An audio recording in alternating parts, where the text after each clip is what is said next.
আমরা কেউ ভোট দিব না, যে যারা এখানে ভোট চাইতেন কাউকে ভোট দিব না। আসুন না অন্তর্বর্তীকালীন সরকারকে 5টা বছর রেখে দেখি কেন আমরা তাকে চেয়েছি। সংস্কারের প্রশ্ন হলে তো আমাদের নির্বাচন আগে না, পুরো দেশটাকে আগে সংস্কারে নিয়ে আসতে হবে।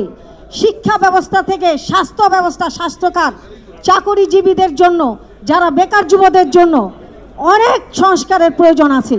আমরা গার্মেন্টস শিল্পের শ্রমিকদের নেতৃত্ব দিচ্ছি, সে শ্রমিকদের তো কোনো কথাই আসেনি। একটি জাতীয় সরকার গঠন হওয়া খুব জরুরি দরকার ছিল, কারণ সেখানে ঐক্যমতের ভিত্তিতে যদি এটা হতো সব দল থাকতো, এখানে কেউ একা ভোগ করতে পারতো না, একা খাই হতো, সেই দিকে চিন্তা ভাবনা করতে পারতো না। একজন খেতে গেলে আরেকজন টেনে ধরতো। আমরা জাতীয় নির্বাচনের কথা ভাবছি কেন, আগে কেন আমরা স্থানীয় সরকার নির্বাচন দিচ্ছি না? কারণ জাতীয় নির্বাচন হলে যারা সদস্য হবেন, সংসদ সদস্যের, তাদের মনোনীত প্রার্থীরাই ওই জায়গাটা দখল করবেন। আবার সেই একই বিগত সরকারকে আমরা হটালাম, তাহলে আমরা তো আবার সেদিকেই ধাবিত হচ্ছি।